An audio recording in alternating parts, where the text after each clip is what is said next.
अगर आपको अपनी बॉडी के प्रोपोर्शन के हिसाब से अपने आर्म्स हेवी लगते हैं तो आपको जिम ट्रेनर की नहीं, एक स्टाइलिस्ट की ज़रूरत है।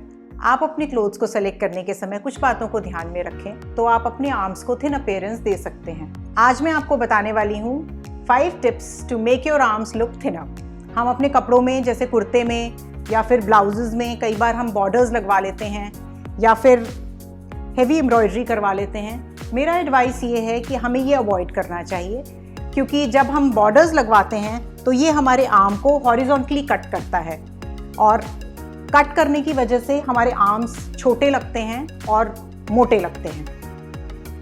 और एम्ब्रॉयडरी हमें इसलिए नहीं करवानी चाहिए क्योंकि कई बार जरी की एम्ब्रॉयडरी होती है तो उससे क्या होता है कि एक फोकल पॉइंट क्रिएट हो जाता है और सबका ध्यान उधर ही जाता है।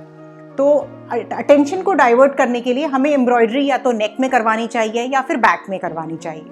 मेरी टिप नंबर 2 है कि अगर हमें किसी चीज़ को छोटा दिखाना है तो हम उसके साथ अगर एक बड़ी चीज़ को रख दें तो वो ऑटोमेटिकली छोटी लगने लग जाएगी। जैसे हम बचपन में करते थे कि एक लाइन है और अगर इस लाइन को हमें छोटा दिखाना है तो हम इस लाइन के आगे एक बड़ी लाइन खींच देंगे और पहले वाली लाइन छोटी दिखने लगेगी। तो सेम फॉर्मूला हम अपने स्टाइलिंग के लिए यहाँ पे यूज़ करेंगे कि हम स्लीव्स हम वो चूज़ करेंगे जिससे हमारे आर्म्स पतले लगें। तो हम यूज़ करेंगे cap sleeves, Flutter sleeves, butterfly sleeves and कोई भी फ्लेयर्ड स्लीव्स जो कि हमारे आर्म्स को पतला दिखाने में मदद करें।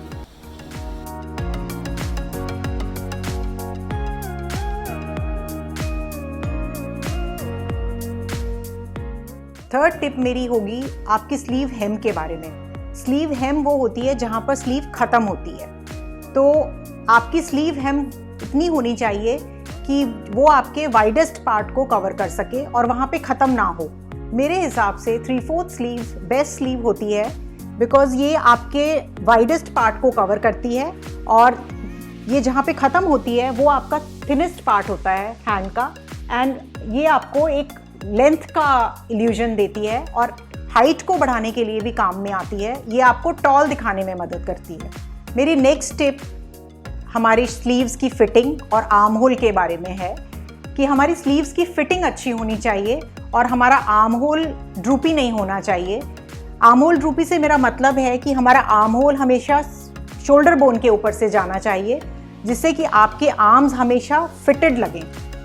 तो नेक्स्ट टाइम जब आप अपने ब्लाउजेज़ या अपने कुर्ते स्टिच कराएंगे तो आप उनके आर्म होल की तरफ ज़रूर ध्यान दें।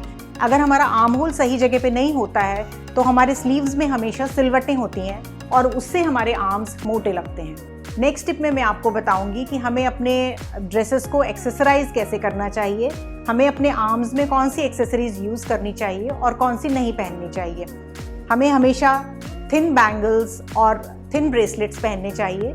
चंकी कड़े और चंकी ब्रेसलेट्स हमें अननेसेसरी अटेंशन गैदर करते हैं हमारे हाथ की तरफ, और आर्मलेट्स तो कम्प्लीटली अवॉइडेबल हैं, बिकॉज आर्मलेट से हमारे thickest part of the arm की तरफ बहुत ज़्यादा ध्यान जाता है। हमें अपने ब्लाउजेज़ का या कुर्ते के फैब्रिक चूज़ करने के टाइम भी ये ध्यान रखना चाहिए कि हम जब स्लीव्स का जब फैब्रिक यूज़ करें वो सॉफ्ट फैब्रिक होना चाहिए, जैसे नेट, जॉर्जेट या फिर शिफॉन। और अगर उसका ऊपर डायगनल लाइन हो तो वो और भी अच्छा है। डायगनल लाइंस हमें पतला दिखाने में बहुत हेल्प करती हैं। ये मेरी 5 टिप्स थी आपके आर्म्स को पतला बनाने के लिए। उम्मीद है आपको अच्छा लगा होगा और आप इनको यूज़ करेंगे।